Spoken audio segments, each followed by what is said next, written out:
है वह अवस्था जहाँ मैं और मेरा दोनों विलीन हो जाते हैं, जहाँ कोई बाकी नहीं रहता, केवल मौन रह जाता है और वही मौन नृत्य बन जाता है।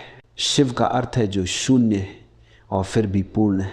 यह विरोधाभास है, पर यही विरोधाभास जीवन का हृदय है। तुम सोचते हो कि जहाँ कुछ नहीं है वहाँ नृत्य कैसे हो सकता है, पर मैं कहता हूँ जब कुछ नहीं बचता तब जो शेष रह जाता है वही नृत्य है। वह नर्तन किसी देह का नहीं, किसी अंग का नहीं, किसी गति का नहीं, वह नर्तन है चेतना का, जो अपने भीतर ही घूम रही है, जैसे अग्नि स्वयं को भस्म कर रही हो। शिव मौन है, पर वह मौन मृत नहीं है। वह मौन जीवित है, प्रेम से भरा है। वह मौन ऐसा है जो शब्दों को जन्म देता है, फिर उन्हें निगल भी जाता है। वह मौन ही है जिससे सारा ब्रह्मांड निकला और जिसमें सब कुछ वापस लौट जाता है। ये वही नृत्य है, मौन का नृत्य।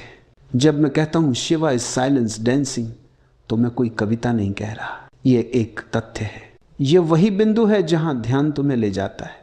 तुम ध्यान में बैठते हो, धीरे धीरे सब मिटने लगता है, शरीर की सीमा मिटने लगती है, विचारों का शोर धीमा होने लगता है, समय रुकने लगता है और अंत में कुछ नहीं बचता। फिर अचानक उसी कुछ नहीं में एक स्पंदन होता है और वही स्पंदन है शिव का नर्तन। तुम पूछोगे क्या मौन भी नाच सकता है?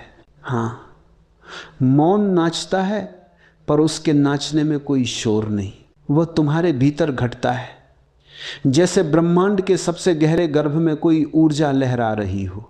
वह नृत्य बिना ध्वनि के है, पर वह सबसे विशाल संगीत है। वह नृत्य बिना गति के है, पर वह सबसे तीव्र आंदोलन है। शिव स्थिर नहीं है, उनकी आंखें बंद हैं, पर भीतर संपूर्ण अस्तित्व गतिमान है। तुम्हारे और मेरे भीतर जो जीवन की लहरें उठती हैं वही उनका नर्तन है।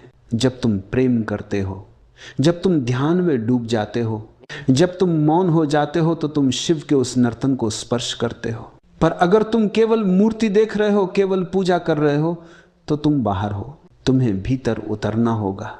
शिव का मंदिर कोई स्थान नहीं, वह तुम्हारी चेतना है। शिव की आरती कोई गीत नहीं, वह तुम्हारी श्वास की लय है।